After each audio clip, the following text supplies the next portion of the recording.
नाज़रीन आदाब, आप देख रहे हैं आलमी सहारा। वक्त हो गया खबरनामे का। खबरनामा शुरू करने से पहले देखते हैं हेडलाइंस।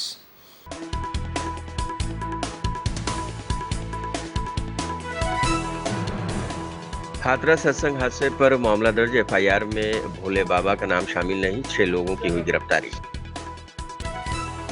हेमंत सोरेन ने झारखंड के वजीर आला का उठाया हलफ। गवर्नर सीपी राधाकृष्णन ने दिलाया हलफ। फतेहयाब हिंदुस्तानी क्रिकेट टीम वतन वापस। पीएम मोदी से खिलाड़ियों की मुलाकात। वजीर आजम ने खिलाड़ियों की हौसला अफजाई की। उत्तराखंड में मूसलाधार बारिश का अलर्ट। 113 सड़कें और शाहराहें की गई बंद। पहली क्लास से 12वीं जमात तक के स्कूल भी बंद। और इजराइल के फजाई हमले में अक़वाम मुत्तहिदा का स्कूल तबाह। बेघर फलस्तीनी की पनाहगाह था स्कूल।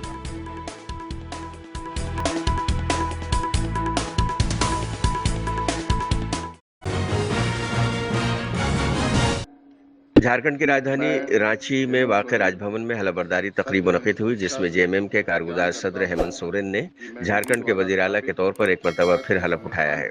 गवर्नर सीपी राधाकृष्णन ने उन्हें ओहदे और राजदारी का हलफ दिलाया। इस मौके पर जेएमएम के कौमी सदर शिबू सोरेन भी राजभवन में मौजूद थे। इनके अलावा कई अहम लीडरान भी हलफबरदारी तकरीब में शरीक हुए। देखिए, वर्तमान महागठबंधन की सरकार ने विगत 2019 से जनता के अनुरूप, यहाँ के भावनाओं के अनुरूप, यहाँ के जनमानस के अनुरूप सारे कार्य योजनाएं की। राजनीतिक उतार चढ़ाव के बीच में आदरणीय चंपा सोरेन जी ने इसको आगे बढ़ाया, क्योंकि मैं जेल में था और क्यों था इस पर नहीं जाऊंगा अभी। अब न्यायालय का आदेश पब्लिक डोमेन पर है। आज उनके आदेश से मैं बाहर आ पाया हूं और पुनः अपने कार्यभार को संभालते हुए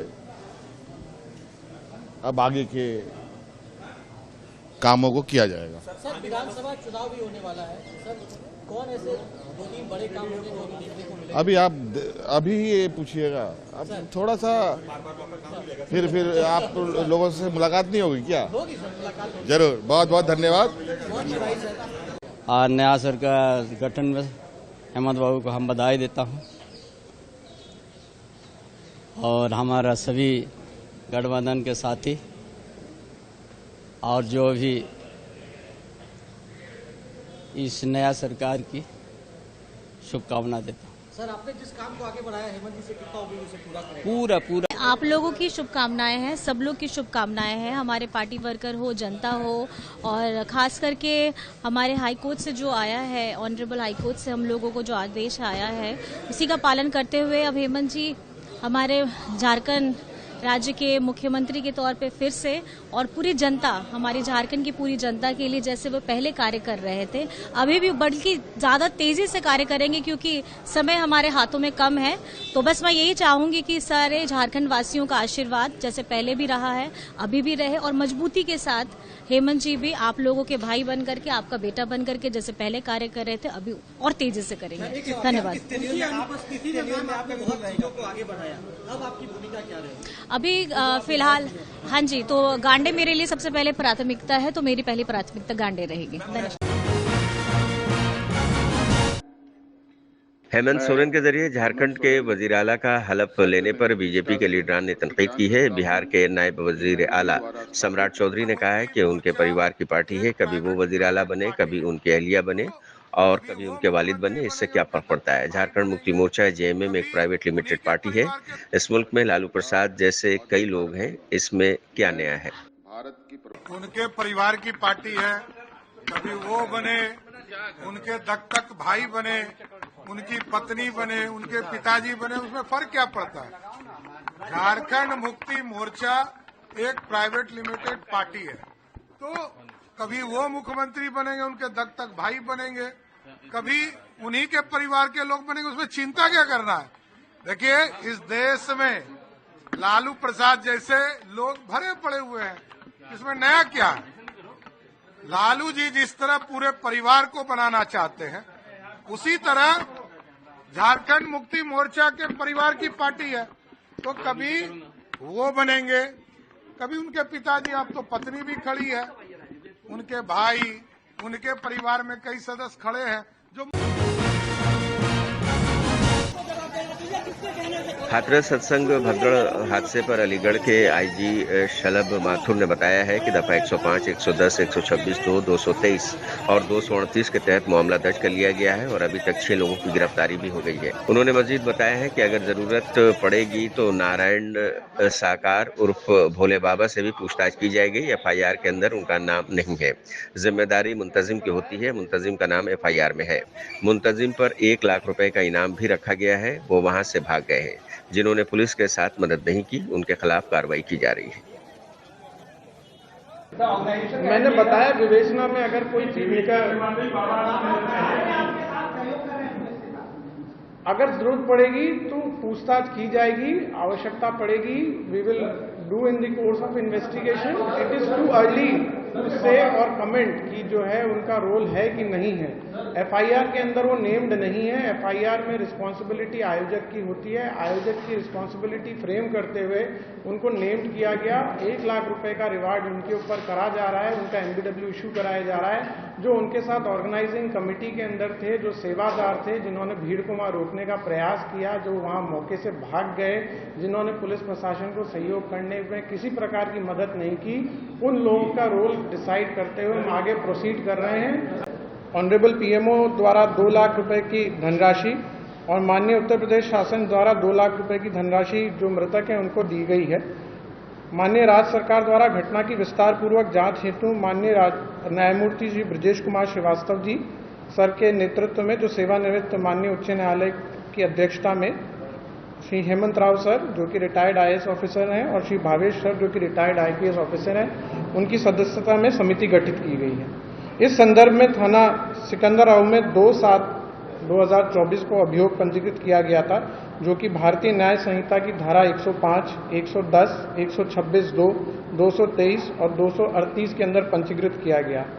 घटना की विवेचना को 2/7 तारीख को ही पुलिस अधीक्षक महोदय द्वारा राम प्रवेश राय क्षेत्राधिकारी नगर को स्थानांतरित किया गया और इनके साथ एक सह विवेचक के रूप में थाना प्रभारी कोतवाली विजय कुमार को सह विवेचक नियुक्त किया गया।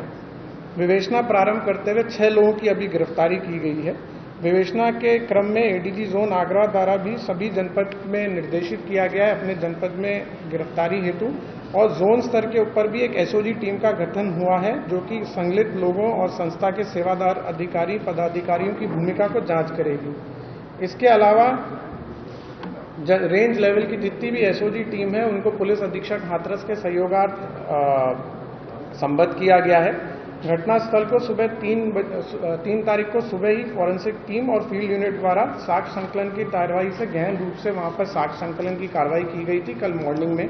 जैसा मैंने बताया 6 लोगों की अभी गिरफ्तारी हुई है, जिसके अंदर राम लड़ेते पुत्र रहबारी सिंह यादव निवासी भानुपुरा थाना कुरावली जनपद मैनपुरी, उपेंद्र सिंह यादव पुत्र रामेश्वर सिंह निवासी शिकवाबाद जनपद फिरोजाबाद, मेघ सिंह पुत्र हुकुम सिंह जनपद हाथरस सिकंदराबाद थाना, इनकी गिरफ्तारी की गई है। मंजू यादव पत्नी सुशील कुमार थाना सिकंदराबाद, इनकी गिरफ्तारी की गई है।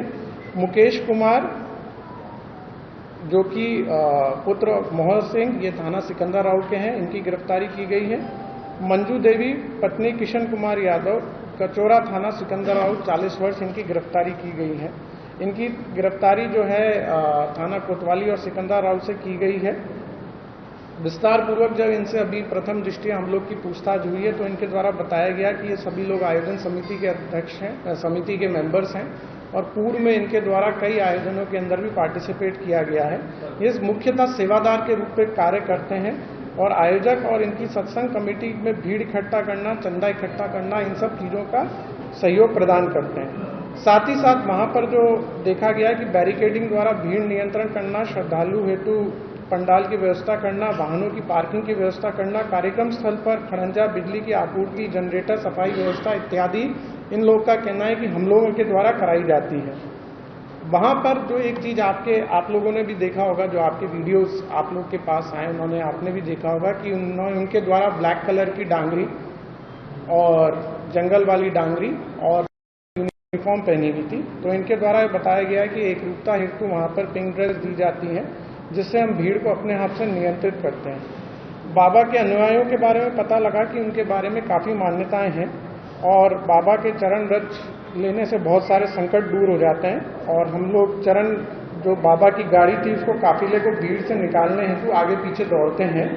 उस दिन भी बाबा की चरण रज के लिए भीड़ गाड़ी के आसपास आई, तो सेवादारों ने भीड़ को रोका और जैसे ही काफिला आगे निकला तो सेवादारों ने भीड़ को चरण रज होने के लिए अनियंत्रित छोड़ दिया। उसके बाद महिलाएं और बच्चे एक दूसरे के ऊपर गिर गए।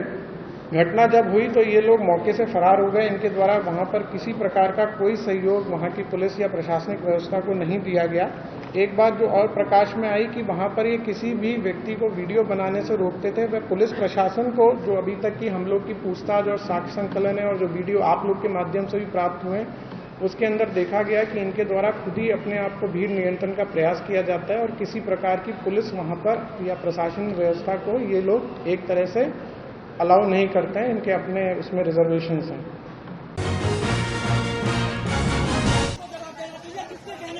यूपी के हाथरस में सत्संग के दौरान हुए हादसे पर मुस्तकिल सवालात उठ रहे हैं और हुकूमत पर इल्जाम लगने लगा है कि सच्चाई छुपाई जा रही है। समाजवादी पार्टी के सदर अखिलेश यादव ने कहा है कि सरकार हर बात छुपाना चाहती है। यह बात आपसे बेहतर, यानी मीडिया से बेहतर और कौन जानता है। सरकार अपनी जिम्मेदारियों से भाग नहीं सकती। मुझे नहीं लगता कि इस हादसे के पीछे कोई साजिश है। वाज़ेह है कि अब तक 122 जानें जा चुकी हैं। देखिए, जांच क्या चल रही है, आपके कैमरों ने बहुत अच्छी जांच की, मैं आपको धन्यवाद देता हूं। जो आपके कैमरों से तस्वीरें आई हैं, अगर उसी पे सरकार कुछ निर्णय ले ले, सरकार तो हर बात छिपाना चाहती है, आपसे बेहतर कौन जानेगा। रामगोपाल जी का बयान है, वो कह रहे हैं कि हादसा है, हादसे तो होते ही रहते हैं। देखिए, आप बीजेपी के लिए काम मत करो, बहुत कर लिया आपने काम। आप बीजेपी के लिए काम मत करो। मेरा निवेदन है आप पत्रकार साथियों से, कितनी जान गई हैं वो भी आप नहीं बताओगे, और स्वास्थ्य सेवाएं कैसे ठप हो गई, ये सरकार चाहती ध्यान हट जाए। बस जो असली मुद्दा है, जहां प्रशासन की जिम्मेदारी थी और सरकार की जिम्मेदारी थी, तो आखिरकार क्या कर रहे हो आप। जाने आप कब गए, जब घटना हो गई। आपने उन्हीं जिम्मेदार अधिकारियों को पहले क्यों नहीं भेजा, क्यों नहीं भेजा आपने कि हाँ यहाँ पर इतना लोग इकट्ठे ना हो जाएं। आगे क्या जिम्मेदारी बनती थी। तो सरकार की जो जिम्मेदारी थी, उस जिम्मेदारी से भाग नहीं सकती सरकार। जो लोगों के बयान आ रहे हैं वो भी ये कह रहे हैं कि उनको प्राइमरी मेडिकल एड नहीं मिली, और उसके बाद लेकिन तो सरकार, मुख्यमंत्री वो कॉन्स्पिरेसी थ्योरी बता रहे हैं, तो क्या लग रहा है बचने के लिए। देखिए, कॉन्स्पिरेसी तो नहीं हो सकती इसमें। कॉन्स्पिरेसी ये हो सकती है कि सरकार उससे बचना चाहती हो, सरकार जिम्मेदारी से भागना चाहती हो, ये कॉन्स्पिरेसी तो है।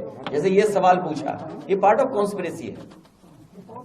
ये जो सवाल पूछा था अभी एक हमारे पत्रकार साथी ने, ये पार्ट ऑफ कॉन्स्पिरेसी है और पार्ट ऑफ ये कि ध्यान हट जाए हमारा। अखिलेश जी, हर बार एसओपी बनती है लेकिन वो फॉलो नहीं होती। इस बार भी नहीं एसओपी बनाई गई है, जो समाज में भी ये हुआ था, आप क्या कहें। देखिए, सरकार को फुर्सत ही नहीं है ना। मैंने आप ध्यान नहीं दिया, मैंने क्या कहा था। जब इस विभाग के मंत्री कुछ पॉलिटिकल अपना स्वास्थ्य बेहतर करना चाहते हैं, तो विभाग को कौन ध्यान देगा। वो तो चाहते हैं कि मुख्यमंत्री हट जाए, हम बन जाए। क्यों कहलवाते हो, सीधी बात।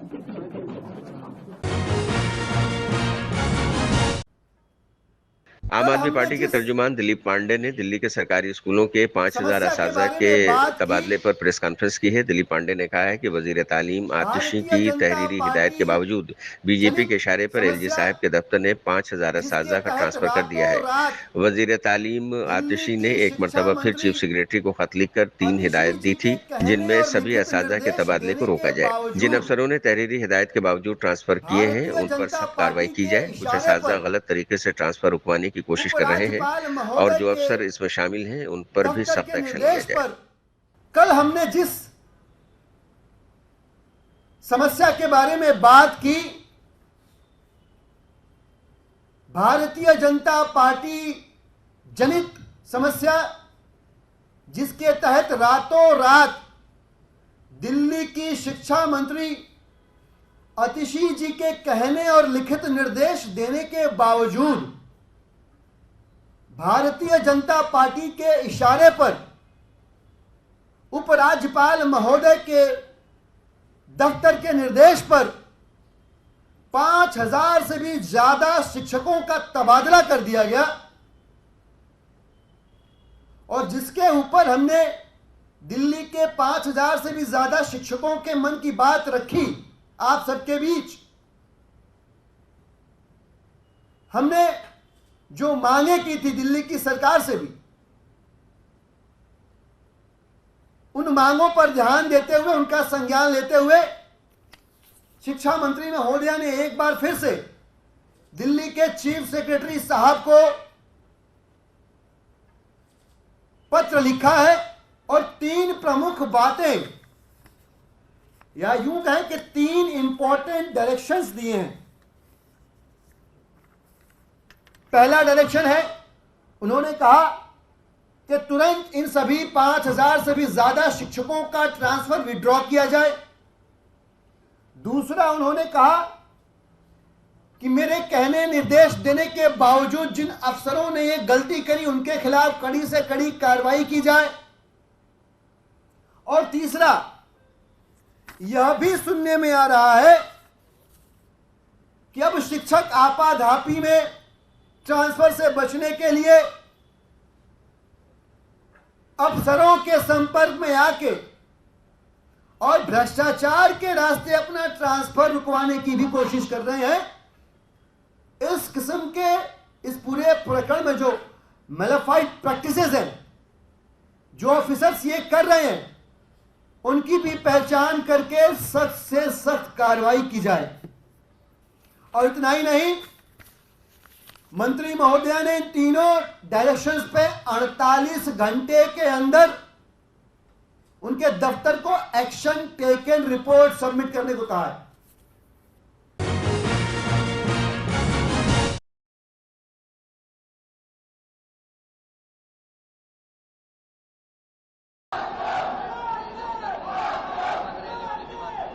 टीम T20 वर्ल्ड कप 2024 से फतह हासिल करने के बाद वतन वापस लौट आई है। पूरे मुल्क में हिंदुस्तानी खिलाड़ियों का वालिहाना इस्तकबाल किया जा रहा है।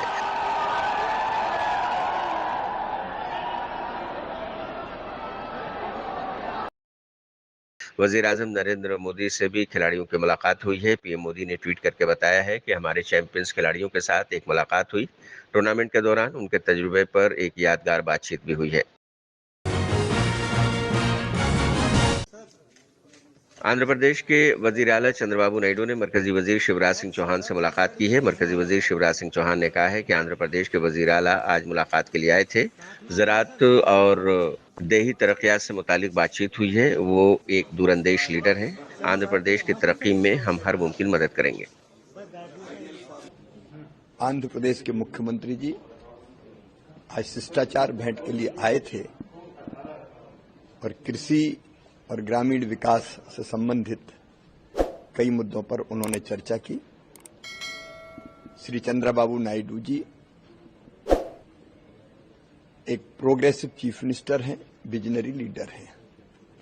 आंध्र प्रदेश के विकास में हम हर संभव सहयोग करेंगे।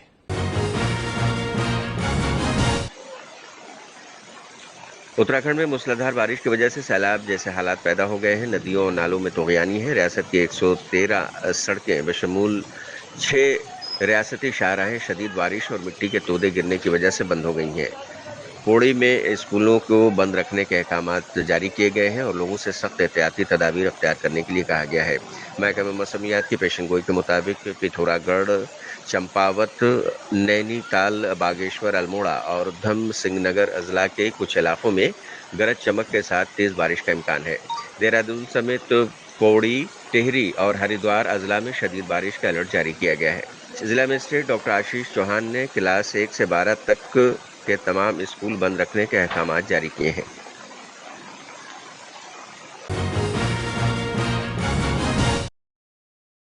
मुल्क की मुख्तलिफ रियासतों में मूसलाधार बारिश हो रही है। कुछ रियासतों में बारिश की वजह से निज़ाम ज़िंदगी मुतासिर हुआ है। आसाम के ब्रह्मपुत्र नदी में सैलाब आने की वजह से आसाम में सैलाब जैसे हालात पैदा हो गए हैं। ब्रह्मपुत्र नदी में सैलाब आने की वजह से मोरीगांव जिले के ज्यादातर इलाके में पानी भरा हुआ है।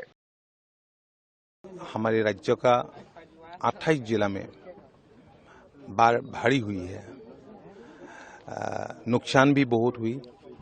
तो इसलिए कल जो yesterday we had a meeting of the cabinet committee headed by Honorable Chief Minister, as he has instructed us to come down.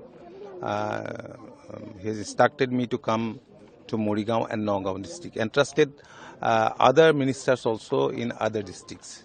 So accordingly, I have come. I have discussed with the district administration, and I have come to know that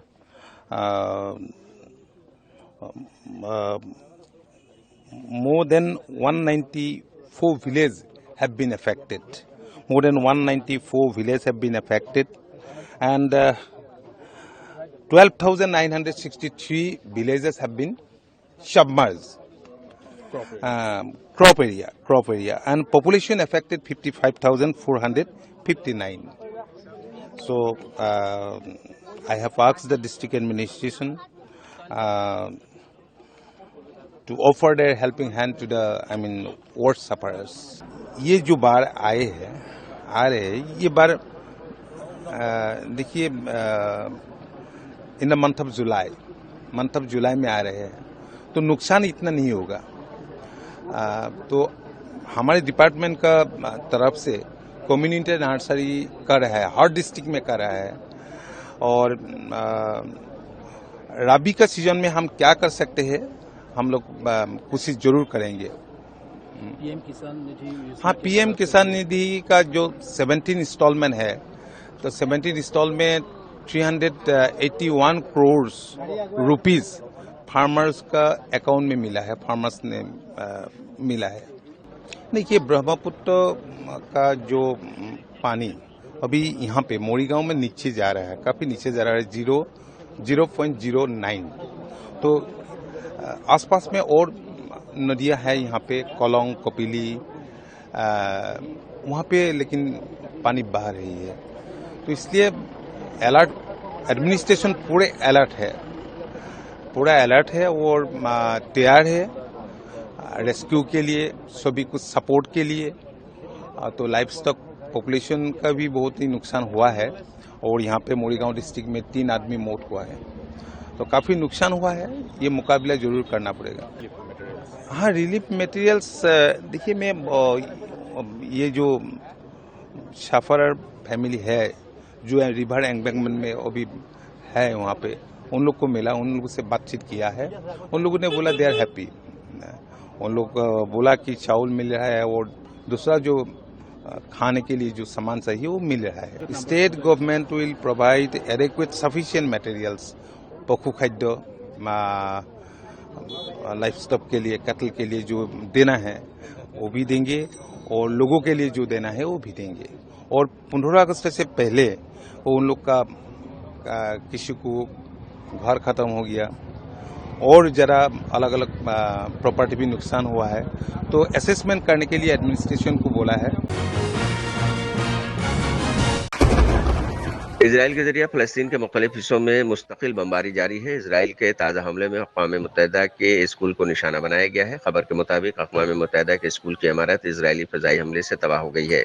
वाज़ेह है कि ये इमारत बेघर फ़लस्तीनियों की पनाहगाह के तौर पर इस्तेमाल की जा रही थी।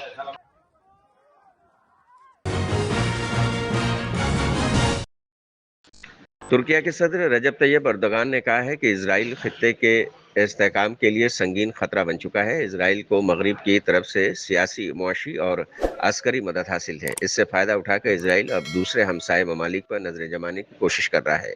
उन्होंने कहा कि नेतन्याहू के होते हुए कोई भी अमन महसूस नहीं कर सकता।